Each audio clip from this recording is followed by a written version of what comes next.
성경 속 인물들의 실수에서 배우는 7가지 교훈. 여러분, 우리는 누구나 실수하며 살아갑니다. 하지만 실수는 끝이 아니라 하나님께 더 가까이 나아갈 수 있는 기회가 되기도 합니다. 어떤 날은 내 말 한마디가, 선택 하나가 아쉬워 마음에 오래 남을 때가 있지요. 그런데 성경을 보면 위대한 인물들도 우리와 다르지 않았다는 걸 알게 됩니다. 다윗도, 베드로도, 아브라함도 실수했고 흔들렸지만 하나님은 그들의 연약함 속에서도 일하시고 회복의 길을 열어주셨어요. 그래서 우리 삶의 실수 역시 하나님 손에 붙들릴 때 회개와 변화의 씨앗이 될 수 있습니다. 누구나 넘어질 수 있지만 중요한 건 다시 일어나는 용기이고 그 길을 하나님은 언제나 함께 걸어가 주신다는 사실이에요. 오늘은 성경 속 인물들이 했던 실수를 통해 우리가 어떤 지혜와 위로를 얻을 수 있는지 함께 나누어 보려 합니다. 나도 하나님께 쓰임받을 수 있다는 소망, 이 이야기들을 통해 꼭 되새기시길 바랍니다. 우리가 성경을 읽을 때 흔히 착각하는 게 하나 있습니다. 성경 속 인물들은 완벽한 믿음의 사람들이었다는 오해입니다. 하지만 성경을 자세히 읽어보면 그 누구도 완벽하지 않았습니다. 오히려 실수투성이었고 넘어졌고 때로는 큰 죄를 저지르기도 했습니다. 그렇지만 놀랍게도 하나님은 그런 실수 가운데서도 일하시고 사람들을 새롭게 세우셨습니다. 오늘 우리는 그들의 실수를 통해 하나님이 우리에게 주시는 지혜를 배우려 합니다. 지금 내 삶에서 도대체 왜 이런 일이 일어나고 있는지, 왜 자꾸 같은 자리에 넘어지는지 답답하다면 오늘 이 말씀에서 그 해답의 힌트를 찾을 수 있을 것입니다. 첫 번째 인물은 바로 아담입니다. 하나님께서 에덴 동산에 생명의 나무와 선악을 알게 하는 나무를 두셨죠. 단 하나 먹지 말라 하신 선악과를 따먹은 아담과 하와.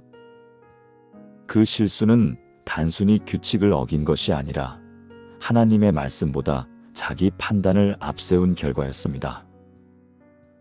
우리 삶에도 이런 순간이 있습니다. 분명히 하나님이 주신 기준이 있는데 우리는 이 정도는 괜찮겠지, 지금은 예외지하며 마음대로 판단해버립니다. 그래서 첫 번째 교훈은 이것입니다. 하나님의 말씀보다 내 생각을 우선시하면 반드시 그 결과를 감당해야 한다는 것입니다. 아무리 사소해 보여도 하나님의 기준은 절대 가볍게 여기면 안 됩니다. 그 다음 두 번째는 아브라함입니다.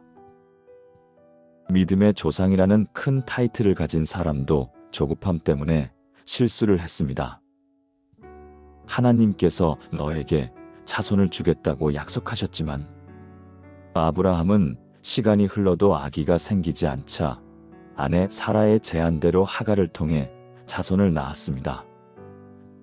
그 결과 이스마엘이라는 아들이 태어났고 훗날 이스라엘과 갈등을 낳는 씨앗이 되었습니다. 여기서 우리는 두 번째 교훈을 배웁니다. 하나님의 약속은 반드시 이루어지지만 그 과정에서 조급함으로 인간적인 방법을 쓰면 문제를 일으킨다는 것입니다. 기다림의 시간이 길어질수록 우리는 흔들립니다.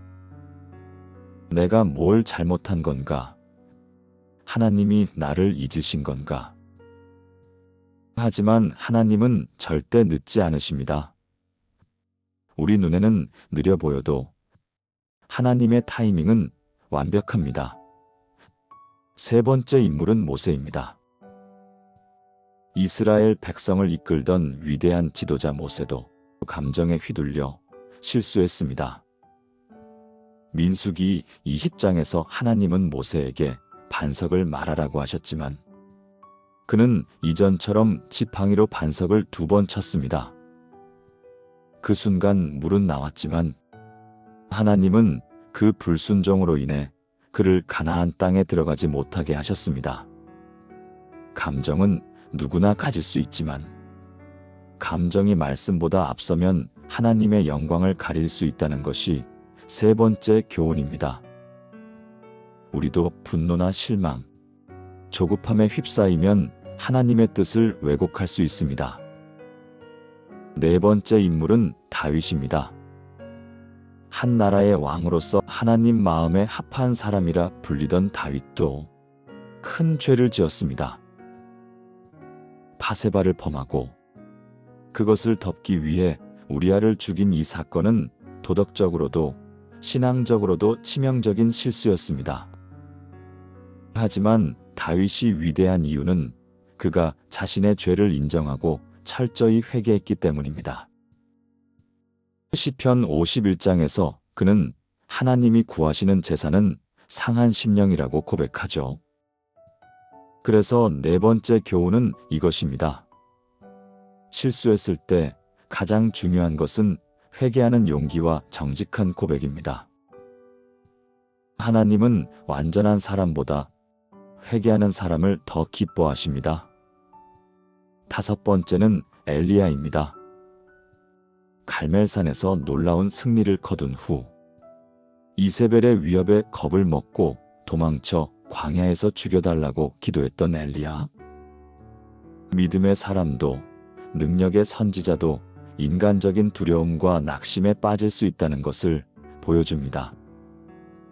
그래서 우리는 5번째 교훈을 배웁니다.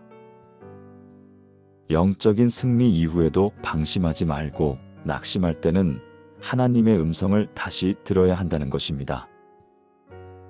하나님은 엘리야에게 불과 바람이 아닌 세미한 음성으로 다가오셨습니다. 우리가 지쳤을 때 큰 기적이 아니라 조용한 하나님의 음성에 귀를 기울여야 할 때가 있습니다. 6번째 인물은 베드로입니다. 예수님을 가장 가까이서 따르던 제자였지만 예수님이 잡히시던 날 밤 그는 3번이나 주님을 부인했습니다. 심지어는 저주까지 하며 부인했죠. 그러나 예수님은 그를 정죄하지 않으셨습니다. 부활 후 갈릴리 바닷가에서 내가 나를 사랑하느냐? 3번 묻고 다시 사명을 주셨습니다.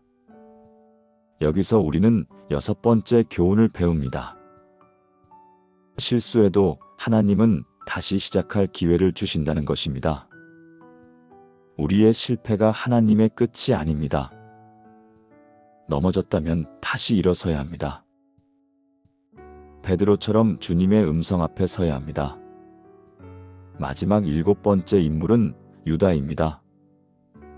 가룟 유다는 예수님을 은 30에 팔아넘긴 제자였습니다. 그는 그 일이 죄임을 깨달았지만 회개하는 대신 스스로 목숨을 끊었습니다. 반면 베드로도 큰 죄를 지었지만 회개했고 그 이후 더 크게 쓰임 받았습니다. 같은 죄를 짓고도 전혀 다른 인생의 끝을 맞게 된 이유는 죄진 후의 태도였습니다. 그래서 7번째 교훈은 이것입니다.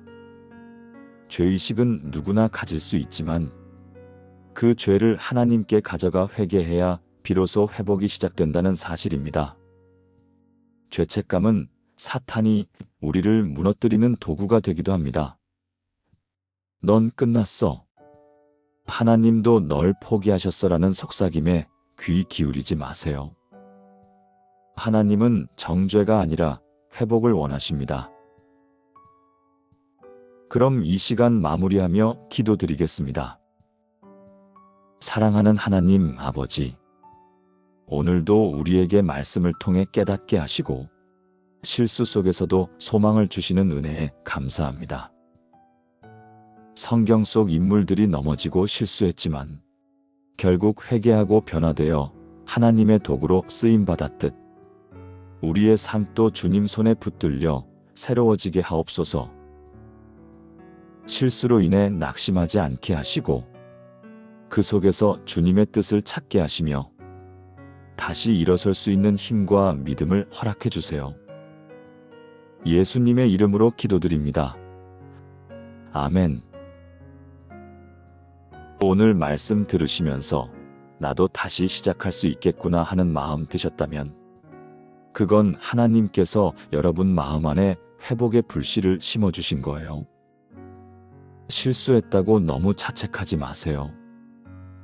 하나님은 그 자책보다 회개를 기뻐하시고 실수보다도 돌이키려는 마음을 더 귀하게 보시는 분이십니다. 우리 인생은 아직 끝나지 않았고 하나님은 여전히 우리를 통해 일하시길 원하십니다. 혹시 오늘 말씀 중 마음에 남는 인물이 있다면 그 인물처럼 기도하며 다시 걸어가 보세요. 당신의 인생도 성경에 나오는 이야기처럼 하나님께 쓰임받는 놀라운 간증이 될 수 있어요. 이 말씀이 은혜가 되셨다면 여러분의 작은 응원이 큰 힘이 됩니다. 구독과 좋아요 한 번씩 눌러주시고 주변에 함께 나누고 싶은 분이 있다면 공유도 부탁드려요. 우리는 다음 영상에서 또 은혜로운 이야기로 만날게요. 샬롬, 평안하세요.